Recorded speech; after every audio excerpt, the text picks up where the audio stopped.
हाँ जी, welcome back to e commerce SEO course. Myself Umar Taskeer. Guys, आज के इस पर्टिकुलर वीडियो में हम लोग बात करने वाले हैं किस तरीके से हम लोग robots.txt फाइल को जनरेट कर सकते हैं अपनी वूकॉमर्स वेबसाइट के लिए।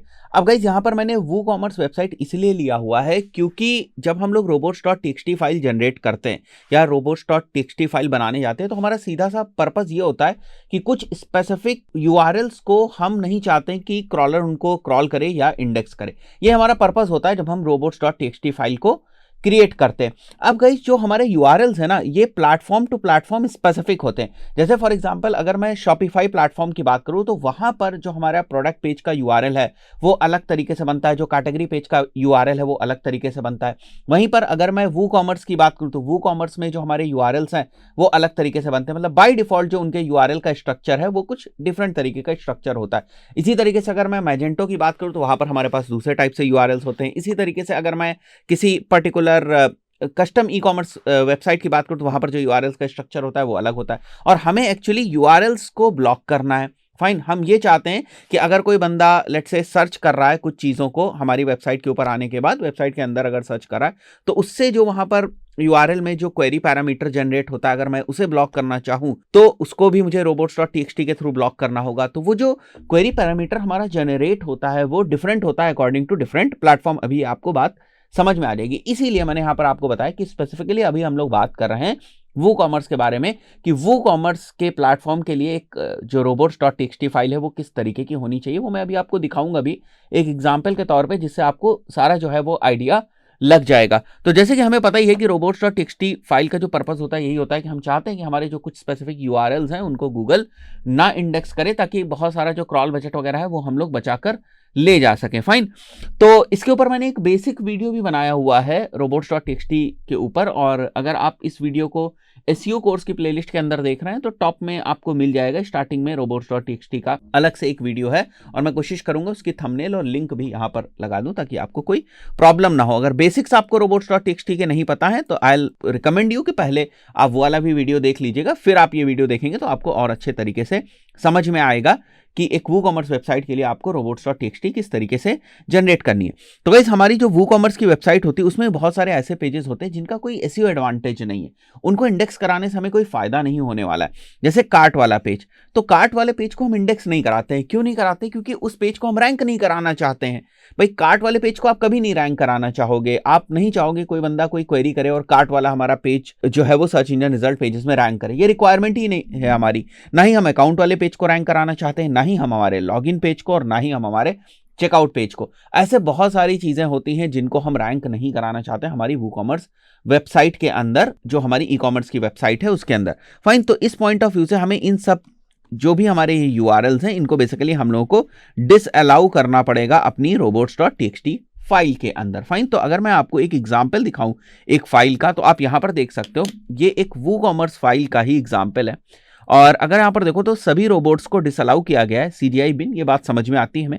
WP admin, ये भी कोई वूकॉमर्स से रिलेटेड चीज नहीं, नॉर्मल है। रिकमेंडेड कमेंट्स की फीड को ब्लॉक किया गया, ट्रैकबैक को, index.php को ब्लॉक किया गया, प्लगइन्स को रीच आउट करने से ब्लॉक किया गया। और यहां पर जो आप देख रहे हो ये जो सारी चीजें ब्लॉक करी गई हैं, दीज आर वूकॉमर्स एसेट्स। जैसे हमने कार्ट को ब्लॉक किया, चेकआउट को ब्लॉक किया, उसके बाद भी कुछ आता है उसको भी ब्लॉक किया हुआ है, अकाउंट को ब्लॉक किया, ऑर्डर बाय प्राइस को भी हम लोगों ने ब्लॉक किया। अब इस बात को समझो कि इसका क्या मतलब है। Order by price, order by rating, इसको क्यों ब्लॉक किया गया है? तो अगर मैं यहां पर आ जाऊं, हमारे पास हमारी एक डमी वूकॉमर्स की वेबसाइट है। अगर मैं किसी कैटेगरी पेज के ऊपर जाता हूं, लेट से मैं यहां से प्लांट्स के ऊपर जाता हूं अगर, तो जैसे ये मेरी कैटेगरी वाला जो यूआरएल ये ओपन हो गया, तो अगर आप देखोगे यहां पर तो वूकॉमर्स में जो कैटेगरी का यूआरएल बन रहा है वो कुछ इस टाइप से बन रहा है, right? Product category slash plants, इस टाइप से कुछ यूआरएल बन रहा है। यही चीज अगर आप बाय डिफॉल्ट शॉपिफाई के ऊपर देखेंगे तो आपको यहां पर जो कैटेगरी का यूआरएल है वो दूसरे टाइप से जो है वो दिखता है। फाइन, इसी की मैं बात कर रहा था। तो यहां पर अगर आप आएंगे तो आपके पास ऑप्शन होता है सॉर्टिंग करने का। जैसे मैंने यहां पर सॉर्टिंग कर दी, for example sort by popularity. तो पॉपुलैरिटी के बेसिस पे जब मैं सॉर्ट करूंगा तो आप देखो ऊपर यूआरएल किस तरीके का बना हुआ है, ये वाला यूआरएल बना हुआ है। फाइन, बट क्या जो नीचे के प्रोडक्ट्स थे वो चेंज हुए? नहीं, प्रोडक्ट्स का अरेंजमेंट जरूर चेंज हुआ बट प्रोडक्ट्स नहीं चेंज हुए। ऐसा कुछ नहीं हुआ कि कुछ नए नए एलिमेंट जो है वो यहां पर आ गए हो, एक नया पेज बन गया होगा, तो ऐसा तो हुआ नहीं। बट यहां पर यूआरएल नया बन रहा है। तो हम क्या चाह रहे हैं कि ये वाली जो हमारी चीज है, order by is equal to popularity, तो इस टाइप से जो हमारे यहां पर सॉर्ट करने पर जो हमारा यहां पर ये जो पैरामीटर बन रहा है इस पर्टिकुलर पैरामीटर को मैं इग्नोर करना चाहता हूं robots.txt फाइल के थ्रू, तो उसी के लिए बेसिकली हमने ये किया हुआ है यहां पर। अभी आपको बात समझ में आई कि order by price, order by rating, order by date, ये सारी चीजें। तो मैंने यहां पर ऑर्डर बाय पॉपुलैरिटी लगाया था, आप चाहो तो ऑर्डर बाय प्राइस लगा दो यहां पर, लो टू हाई का। जैसे मैं सेलेक्ट करता हूं, देखो ये ऑर्डर बाय प्राइस हो गया। इसी तरीके से मैं चाहूं तो ऑर्डर बाय लेट से रेटिंग में लगा देता हूं यहां पर, तो ये देखो ऑर्डर बाय रेटिंग आ गया। तो क्योंकि मुझे तो पता है तो मैं आपको ये यूआरएल्स के ऊपर लेकर जा पा रहा हूं।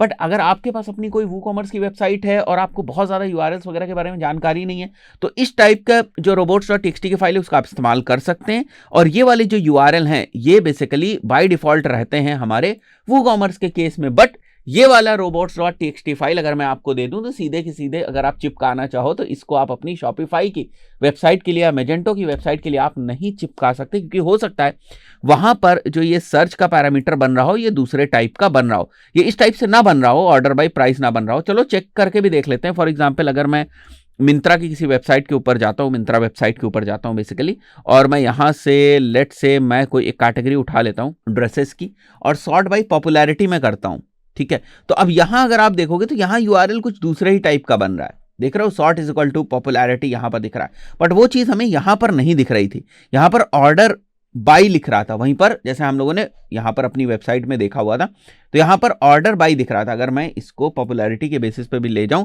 तो ऑर्डर बाई दिख रहा था। तो अब अगर आप इस वाले सिंटेक्स को लेकर जाएंगे और अपनी कस्टम कोडेड वेबसाइट के ऊपर चिपका देंगे या अपनी शॉपिफाई की वेबसाइट के ऊपर चिपका देंगे तो प्रॉब्लम कर जाएगा। इसीलिए मैंने स्टार्टिंग में आपको बताया था कि यहां पर जो मैं आपको बता रहा हूं थोड़ा सा वूकॉमर्स स्पेसिफिक मैं आपको बता रहा हूं, ठीक है।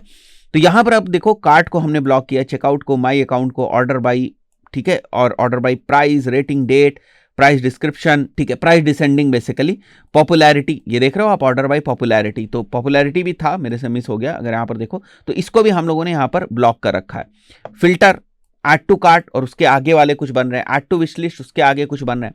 सर्च को हमने वो किया हुआ है, ये जो हमारी इंटरनल सर्चेस होती है ना उसको भी हम लोगों ने यहाँ पर डिसअलाउ किया हुआ है। इंटरनल सर्चेस अगर आप समझ रहे होते हो, कई बार आप देखते होंगे वेबसाइट के ऊपर आपको कुछ इंटरनली यहाँ पर जैसे एक चीज मिल जाती है, आप सर्च कर सकते हो वहां से। जैसे फॉर एग्जाम्पल मैं आपको बताऊँ, जैसे ये, ठीक है, तो अगर मैं यहाँ पर जाता हूँ और मैं इंटरनली कुछ सर्च करता हूँ, एक बार मैं होम पेज पे आ जाऊँ ताकि आप यूआरएल थोड़ा क्लियर देख पाएं। तो मैं यहाँ अगर कुछ इंटरनली सर्च करता हूँ, जैसे मैं सर्च करता हूँ रिमोट, ठीक है, ऐसे ही रैंडम सा, तो अगर मैं रिमोट यहाँ पर सर्च कर रहा हूँ, लेट्स सी कुछ यहाँ पर रिजल्ट्स आ रहे हैं, तो ये नॉर्मल हमें यहाँ पर रिमोट दिखा रहा है। बट कई बार कुछ वेबसाइट्स में आपको ये इस टाइप से यहाँ पर दिखाई देगा, पैरामीटर बेसिकली एस करके एक पैरामीटर बनता है जो कि बाय डिफॉल्ट पैरामीटर है किसी भी वर्डप्रेस की अगर आपकी वेबसाइट होती है तो उसके लिए। तो ये जो आप देख रहे हो यहाँ पर, तो हमने इसको भी डिसअलाउ कर दिया। हम नहीं चाहते कि जो चीज़ें हम सर्च कर रहे हैं, क्योंकि जो हम सर्च कर रहे हैं ना वो एक्चुअल कोई पेज नहीं है, हम एक क्वेरी सर्च कर रहे हैं, उससे कुछ पेज जनरेट हो रहा है, डायनेमिकली एक पेज जनरेट हो रहा है। तो उस पर्टिकुलर यूआरएल को हम नहीं चाहते हैं कि वो पर्टिकुलर यूआरएल इंडेक्स हो, तो हम उसको यहाँ से ब्लॉक कर रहे हैं, ठीक है, ये ब्लॉक कर रहे हैं। अब आप बोलोगे सर ये आपने किस तरीके से बनाया? देखो मुझे तो नॉलेज है तो मैं इसको बना सकता हूं, मुझे पता है कि किस प्लेटफॉर्म के कौन कौन से यूआरएल्स बनते हैं, किस टाइप के डायनामिक यूआरएल्स बनते हैं, तो मैं उसका थोड़ा सा ध्यान रख के मैं बना सकता हूं।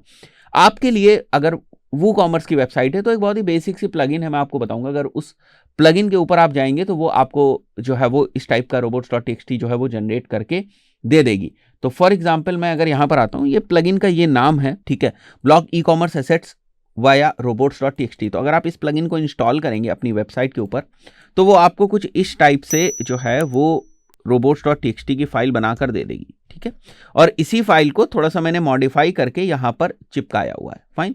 तो इस टाइप से आपको आइडिया लग जाएगा। कुछ चीज़ों को मैंने इग्नोर कर दिया है इसमें से, जैसे ये सच एसेट्स है हमारे, ये हमारे वूकॉमर्स के एसेट्स है, तो मैंने यहीं से उठाकर आपको यहाँ पर ये दिखाया हुआ है।